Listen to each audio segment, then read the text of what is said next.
Right now on 13 Action News Live at 6, the Golden Knights are playing the San Jose Sharks at T-Mobile Arena in Game 2 of the second round of the Stanley Cup playoffs. The soon-to-be Las Vegas Raiders showed their new city some love as they announced draft picks from Nellis Air Force Base. And dozens of educators rally in the Valley, what they're demanding as Clark County continues to search for a superintendent. The countdown is on as the Clark County School District is just days away from picking the next superintendent, and Valley teachers say they want change. 13 Action News reporter Austin Carter has more. Teachers rallied just outside the doors of a community meeting held for the public to hear from the final round pick of 6 candidates hoping to fill the Clark County School District's superintendent seat. Hey, ho, ho! These trustees have got to go! Outside the Greer Education Center Saturday, it's not going to go away until it's fixed. Dozens and dozens of Clark County School District teachers were calling for change. People are fed up with the way things are being run with the school district right now in terms of how teachers are being treated. With signs in hand, these Valley educators asking for better pay and reasonable health care. They need to work hand in glove with these teachers in order to make our system better. And meanwhile, inside, community members were listening in as 6 finalists in the race for superintendent answered questions on how they would improve Clark County schools. What has been your experience serving diverse populations? Clark County Commission Chairman Steve Sisolak saying he hopes whoever is elected will hear the needs of teachers and help the community come together. These teachers are winners just like the Golden Knights are winners. We're pulling together, we're on the same team, and we need to get everybody on board. And the Board of School Trustees are scheduled to make their pick for the next school district superintendent on Wednesday, May 2nd. Austin Carter, 13 Action News. And we know this is an important issue to parents here in the Valley. For a closer look at the 6 candidates and a full recap of yesterday's interviews, just head over to our website at ktnv.com. Well, fresh off their 7-0 shutout in the series opener, the Knights are hoping for a repeat in Game 2 against the San Jose Sharks. The puck dropped about an hour ago. The score is currently 1-0, and we want to see your Golden Knights photos and videos. Share them with us on social media. Well, check this out. This is a picture of Las Vegas's very own Haley Dawson supporting the Knights all the way in Chicago. She's throwing out the first pitch for the Cubs tonight. And for all things Golden Knights, just head over to our website at ktnv.com.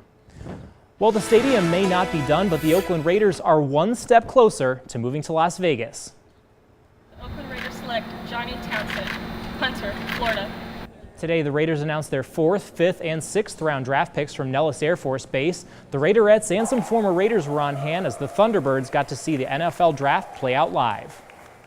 It's kind of cool actually to see the process because you watch the draft picks on TV and you don't realize just how much teamwork and communications is going on behind the scenes. Now, the rookies drafted today could be among the first players to make the move from Oakland to Las Vegas. The Raiders are set to officially move here for the 2020 season. And we're following a developing story. A teenage girl is dead and another is injured after a shooting last night. Police say the teens were walking with a group of people to a McDonald's near Ann and Tenaya. They say a vehicle drove up and several shots were fired. The suspects drove off and police don't have any descriptions. Authorities believe the shooting was not random and that the teens were targeted. Well, new at 6, dozens made their way down to Lorenzi Park today for the Celebrando Hispanic Festival. This event features traditional music, family-friendly activities, and of course, authentic food. While the festival is free to attend, a percentage of donations made at community booths will go to Nevada PEP, a nonprofit that provides services to families of children with disabilities. That festival runs until 8 o'clock tonight. Well, beautiful weather outside today for any event, just a little breezy. Those winds got in the way a little bit, but your temperatures right now looking very nice. We got 83 degrees at McCarran currently, beautiful outside, 88 downtown. We're sitting at 77 right now, Summerlin, and yes, the winds are around. We are seeing gusts around 25 to 30 right now. We're down from our high of 87 today here at McCarran. We saw 80 out in Summerlin, 88 Centennial Hills. These numbers all going down tomorrow, and we got much cooler temperatures coming up too. Well, here's what's happening the rest of your night. A little bit breezy, but temperatures dropping back to the mid-60s tonight. Should be beautiful. Clear skies expected. If you're going to be outside tomorrow morning, walk against hate. Springs Preserve. Trisha Keen's the MC speaker there. It's going to be a great day as well. Temperatures starting off in the 60s, ending that event in the 80s. A lot of sunshine, but bigger changes just days away. We're talking about rain, winds, of course, and yes, much colder temperatures. That 13 first alert forecast just minutes away. All right, thanks, Dan. Well, some big congratulations going out tonight to Spencer Gallagher. The Las Vegas native won the NASCAR Xfinity Series race at Talladega today. Gallagher took the lead in the overtime lap to get his first Xfinity Series race win. It was the only time the 28-year-old led during the 115-lap race. Gallagher's previous best finish was 5th at Bristol. And today is National Superhero Day, and the Marvel Avengers station at Treasure Island wants to thank our real-life heroes with a special promotion. Firefighters, police officers, military, and first responders will get free admission to the attraction. Just make sure you bring proper ID. You can go until 9 p.m.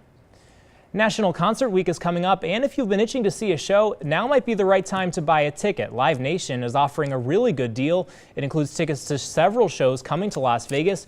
Each one will cost you just $20. Tickets go on sale Monday at 8 a.m.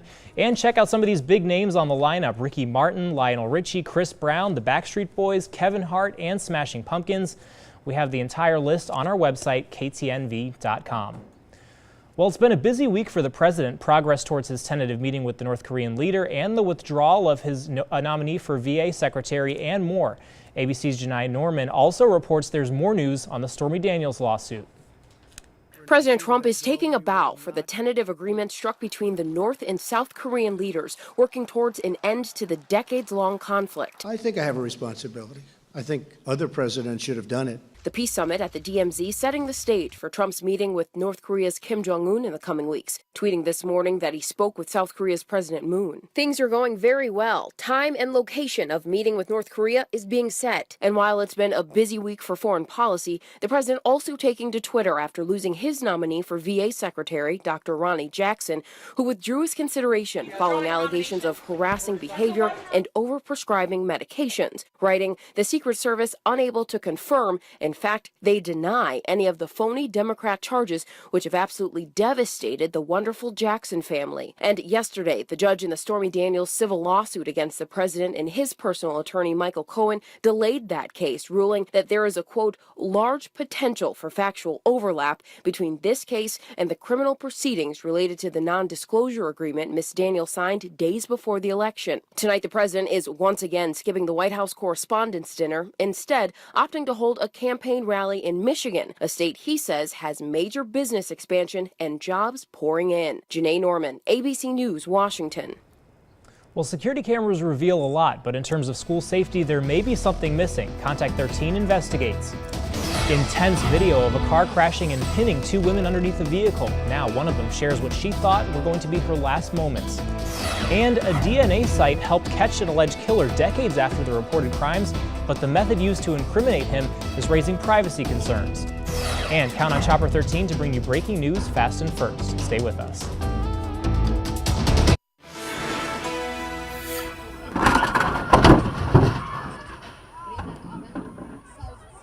Oh my God. Dramatic video shows pedestrians rushing to help 2 women pinned underneath that vehicle you see there that crashed. It happened in Washington, D.C. One of the women who was pinned talked about what was going through her head at the time of that accident. She says she was compelled to express her gratitude to those who lifted the car off of her and her friend. You start having some conversations with God, quick conversation, and then God sent those angels to lift the car. Wow, and Ginger is currently recovering from her injuries back home in Alabama. The other woman underwent surgery and remains hospitalized. Both women were in D.C. for a math convention. Oh my God, I hope that the bus driver's off of there. Oh my gosh, yes. It's frightening video for any parent. A bus full of middle school students going up in flames in Florida. It was the driver's quick thinking that saved the lives of 22 kids. The school district says a bad compressor in the engine caused the fire. They have a big responsibility, you know, with all those kids in the bus, so you got to try to save them all. The school district says the bus was serviced 2 weeks ago and seemed to be running fine. The bus driver was grateful to the community that thanked her and says she was just doing her job. Well, knowing your kids are safe at school is a priority for every parent, but is the district doing enough, and where are the gaps? Contact 13 Chief Investigator Darcy Spears examines whether our schools are making the grade on safety. And then all of a sudden I hear boom, boom, boom. I hear screaming everywhere. Beside the horrible tragedies that shock our entire nation, serious incidents in schools take place all too often. Last year, I had 2 police officers that were hospitalized due to student violence. El Dorado High School principal David Wilson has seen it all. The last 2 weeks, I've had the Legal 2000, 2 different students who were making threats to shoot up my school. Security cameras have long been an obvious tool to deter wrongdoing and investigate crimes. There are about 14,000 cameras placed in over 350 schools and other district facilities, but there's a major problem, as we saw at El Dorado High. So why do we have all those blank screens?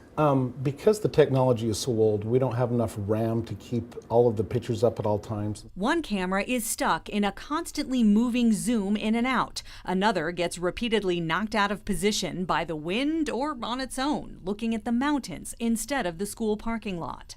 One of the biggest problems with school security cameras is that in many schools in the district, they're analog. That means they're old, outdated, the images are grainy, and when they break, in many cases, they can't be fixed.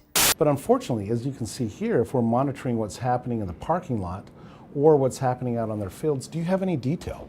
There's no clarity at all to the system. Making it more difficult to prevent a tragedy, school police say it also limits investigations. We could easily identify a person if we have a recognizable image of their face, right? But right now, some of the cameras don't do that for us. Trustee Kevin Child says that's not acceptable in this age of low-cost, high-resolution digital cameras. We're failed, and that's an F. And we need them better. Documents obtained by Contact 13 show an estimated $320 million for a total upgrade. Child says in a budget of billions, that's a small price to pay to protect our children. As it stands right now, how valuable is your security system with this camera setup? It's negligible. The district declined to talk to us on camera. They also did not answer one of the fundamental questions for this story, which is how many cameras in the system are not working. Instead, they provided a statement from CCSD Police, which says in part, CCSD does our best to repair security cameras as soon as we hear about system concerns. We have the district's entire statement on KTNV.com. Darcy Spears, 13 Action News. A terminally ill British toddler whose case has drawn support from Pope Francis has died. Alfie Evans died overnight, days after his parents withdrew life support. The 23-month-old boy had been at the center of a high-profile legal battle over whether life support should have been continued.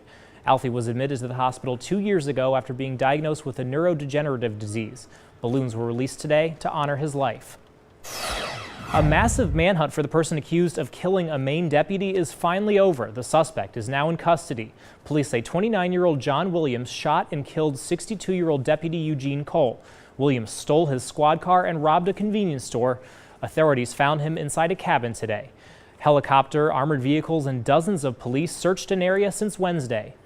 This is totally heartbreaking. It's I can't make sense of it. And it doesn't really seem real at times. A Maine sheriff says officers used the handcuffs of the late deputy to take his accused killer into custody. The arrest of the alleged Golden State Killer is now raising questions about how our genetic information is being used and who has access to it. More than 4 decades after the Golden State Killer's crime spree began, a genetic database helped investigators track down the man they say is behind 12 murders and at least 50 rapes in California. Kim Hutcherson has a closer look at the privacy concerns involving the method used to incriminate him. A new method to solve an old crime. We ended up generating a DNA profile from the Golden State Killer evidence, and then we're able to take that profile and upload it into a open source public genealogy database called GEDmatch. Investigators explored family trees on that open-source genetic database to determine whether any contained matches to DNA samples from crime scenes. Once a family profile was created, investigators could identify possible suspects within that group. But finding a serial killer's relatives through genealogy websites raises all kinds of ethical and privacy questions. From what I understand, they did not issue a warrant to this genealogy company. They just did one as if they were matching it. Meaning that if you or a relative submitted DNA to a public genealogy database, your privacy may be at risk. Right now, there are no protections. The problem is the expectation of privacy disappears when you're openly giving it to people. Law enforcement use DNA evidence to implicate criminals every day, but this method is new. They tracked 72-year-old Joseph James D'Angelo based on genetic information provided by one of his relatives, not him. And some lawyers say those relatives may have had their civil rights violated. They could say, I put my data up there for the purpose of me finding people I'm related to. I didn't put it up there for the government to look at and find out everything about me. I'm Kim Hutcherson reporting. Well, hopefully your Saturday is going pretty nice. I'm 13 First Alert meteorologist Dan Broadus. I know it's been a little breezy today, and that's the big weather story for your weekend are these winds because they're sticking around. But besides that, temperatures absolutely beautiful. We have that sun shining. It's overall a good day to get outside, just a little breezy. Right now, those temperatures have dropped into the mid to lower 80s across the valley, so looking pretty good. 84 North Las Vegas, 80 right now in Indian Springs. Still a little warm along the river there in the mid-90s. Luckily, we're not that warm. We are about 10 degrees cooler than this time yesterday. You got to remember that high yesterday was 95. Today, the high was 87, so a pretty nice day overall. Now, these winds, we're not done with them yet. They stick around into your Saturday. Look at this, or into your Sunday, excuse me. Look at this into your wind tracker. There's still a lot of colors on the map this evening. Stopping this 8 o'clock, 9 o'clock tonight. Still have those breezes from the southwest, 15 to 20 miles per hour. Winds will die off a little bit during the overnight. We could have some gusts, maybe up to 25 during the overnight hours. Tomorrow morning looking calm, and then tomorrow afternoon, they once again pick up from the southwest.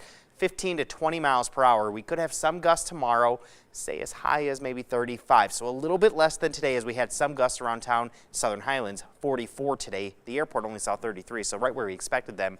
And as we go into Monday, winds looking much better, but look at the direction. They all switch from the north. We have some cold air that's going to start moving in Monday as a second system moves in, and this second one is going to be much stronger, and this one's really going to change your weather coming up in the middle of next week. And you can start seeing that on your allergy forecast. Look at how high they stay with the warm temperatures. We get much colder temperatures in here, and these allergy counts just drop by Wednesday. You're not going to notice much of those itchy eyes or sneezing by Wednesday as those counts are so low. Well, looking ahead into May, because May does begin Tuesday, we have some changes as May moves in, but it looks like the month overall is going to be warmer than average. About a 60% chance we will be warmer than average during the month of May. Rain outlook, we have a pretty good chance of being about normal, which you got to remember May is one of our drier months, so normal is about 1/10 of an inch. That's it. Well, tonight, temperatures dropping back to about 60 in most areas of the valley. Looking very comfortable waking up tomorrow morning. 63 Las Vegas, 60 Summerlin. Look at the mountaintop dropping to 39, a little cold. 59 Boulder City. Tomorrow, daytime highs. Cooler than today, 84 in Las Vegas. Should be a perfect day, except, yes, those winds will still be around. 61 Mount Charleston, 84 also Centennial Hills. Foodie Fest, end of it is tomorrow. Last day to head out there, Sunset Station, and we're going to see a lot of sun. Look at those the sustained winds near 20. We could have gusts in the afternoon as high as 35 out there. Look at the temperature drop, 81 on Monday, not too bad. But here's your first alert. We told you a few days ago that temperatures were going to be cool Tuesday, Wednesday. Well, I dropped them again today, 72 on Tuesday, 70 on Wednesday. That's chilly for May 2nd. The average high is 84. Wind should end by Tuesday afternoon, but then what happens? The rain showers pick up. We have a pretty good chance, 30 to 40% chance of rain here in Las Vegas, starting Tuesday, lasting all the way through Wednesday. Some of the rain could actually be heavy at times, and a thunderstorm not out of the question, not likely, but there's enough energy. We could see some heavy rainfall at times, but most of the rain will be light. And much colder overnight lows with that system. Look at that, 52 degrees. So, yeah, spring-like weather once again moving in, but quickly that moves out and we're back up to 90s by next weekend. Well, getting maintenance done on a vehicle can eat up a lot of your time. Well, now automakers are looking at a new method to help speed things up, but the process has also sparked concerns over security. Well, keeping our cars well maintained can definitely take a chunk out of our weekend, dropping off the car or just waiting around. So how about this, getting your car fixed and never actually having to take it to the mechanic? Chris Welch shows us what could be the future for car maintenance. Dave Micah has always had an interest in cars. I've been a gearhead all my life. That's why 20 years ago he decided to become a mechanic and open up his own shop. Well, I really like helping people out. He says he really knows how to make a car behave. Well, cars misbehave, they run funny, engine vibrates or whatever. Well, Ford and GM recently said that by the year 2020, they'll be able to fix certain problems on misbehaving cars over the air by tapping into the vehicle remotely. How? We asked Consumer Reports Autos editor Keith Barry. Nowadays, you don't have a throttle cable. There's a throttle body and there's software that runs that. You don't have, your transmission has software that programs where the shift points are. Remote fixes could also come into play for automatic emergency braking. How your car runs kind of depends on the software that's programmed to run it. Tesla is already doing some of this, and other automakers already do over-the-air software updates for things like the entertainment console. But the idea of fixing cars over, say, a Wi-Fi signal is not without some concerns. The big one, hackers. And there is a fear that someone with nefarious intent may be able to take control if an update fails. Back at Automotive Revival, does Dave Micah worry about losing business? Perhaps, As he leans into the hood of a 2008 Ford Explorer to install a new spark plug. These parts simply wear down, they fail. He's comforted by the fact that he says there will always be parts like this wiper that need replacing. Indeed. I'm Chris Welch reporting. 13 Action News is teaming up with Nevada Job Connect. We want to let you know about some of the jobs around the valley. There's an opening for a receptionist with at least 1 year of experience. Pay is $13 an hour.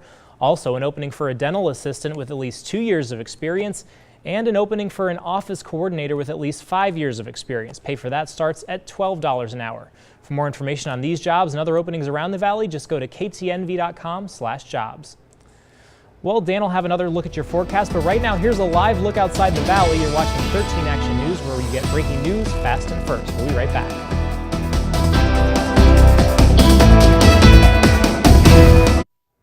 Here's a look at what's coming up in tonight's primetime lineup right here on ABC at 8, American Idol, 10 o'clock, Jimmy Kimmel Live, then of course join us for 13 Action News live at 11. Well, check this out. Dashcam video shows a close encounter with Texas police as an angry cow charges towards them. After a few passes, the cow headed into the woods. The constable's office says the good news, no human, cow, or car was damaged in the encounter. And here's something you don't see every day, a giant inflatable duck rolling down a street in Des Moines, Iowa. It didn't escape a parade. It was the actual intent to have it that way. The duck is part of the annual Duck Derby, which helps raise money for kids in shelters. The Derby will be held next weekend. No wind here, though. Just interesting. Well, yeah, maybe a little bit. We have some winds here in Las Vegas, though, today. Those gusts up to 44 miles per hour in some parts of town. Tomorrow, we could have gusts up to 35 during the afternoon, so definitely a little windy still. We'll call it breezy Monday, as gusts could be as high as 25 Monday and Tuesday. But look at what happens to those temperatures. 72 on Tuesday, well below average, and then even cooler Wednesday, and overnight lows mid-50s. Chance of rain, yes, our first decent chance of rain in a couple of months, actually, here in Las Vegas Tuesday and Wednesday. Could see some heavy rain at times as well. And before we go, another number we want to check out, the score of the Golden Knights and the San Jose Sharks game right underway right now at T-Mobile Arena. Right now, the game is in the second period, and the Knights are leading right now 2-1, so go Knights, go. We're definitely going to be paying attention to that right now. I'm going to start watching the game as soon as we get off the desk. Yeah, it's exciting. It'd be nice if they get 2 wins under their belt. They're pretty much set, I think, for this series. Pretty much. I went to the first game of the series. It was awesome. So definitely going to be paying attention. I wish I was there right now. Well, that's our news for right now. We'll stay with us for Judge Judy. We'll be back at 11. See you guys later.